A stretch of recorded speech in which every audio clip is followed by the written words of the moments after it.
Okay, today we're going to be changing out the rotors and brake pads on a 2016 Jeep Renegade Trailhawk.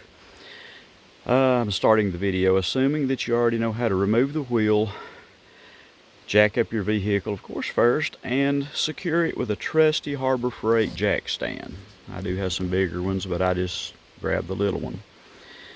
Also, I'd like to give a big shout out to the idiot engineer who decided that these lug nuts with a thin metal coating over the top that tries to spin and make it hard to get off. Thanks to you. Anyway, if you use an 18mm metric on those things, it seems to work better. I won't drag this thing out. First thing I'm going to do is remove the caliper. When I get set up for that, I'll be right back. Thank you. Okay, we have two caliper bolts, one located here, one located here. Those are 14mm. I will break those loose and remove those two nuts. Break one loose, then break the other one loose, and then remove them. That way it keeps the caliper, from trying to spin while you loosen the second one. With those two bolts removed, you should be able to persuade the caliper to come loose from the brake pad assembly, and I will take a moment here and secure that thing with a bungee cord so that it's not putting pressure on our brake line.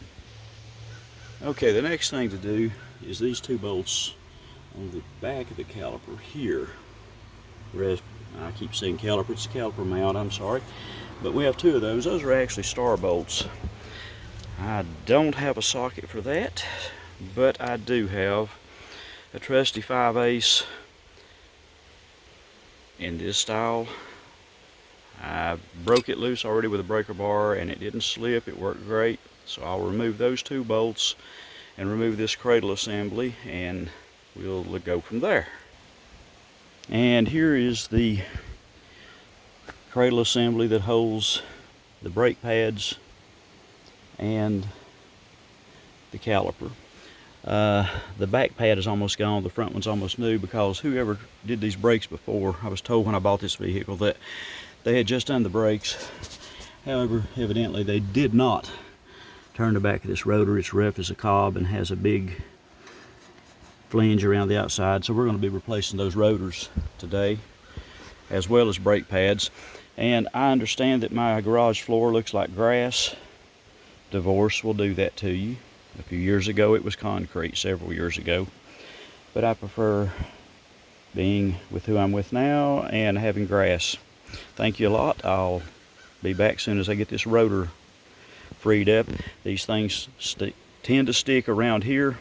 I'll spray this with anti-seize. Actually, PB Blaster. And remove this little screw here and gently persuade it with about a 1,000-pound hammer. Be right back. Okay, this screw is actually a 3/16 Allen style. Most of the time you have a really hard time getting these things out. This one, for some reason, came out pretty easily. I'm happy with that. Okay, little PB Blaster and a couple of whacks with a 4-pound hammer, and this, I'm sorry about the noise, in this section right here, she popped right loose. Should slide right off now. You can see on the back of this rotor the situation we were dealing with.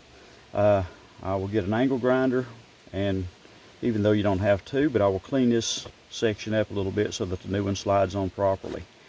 Be right back.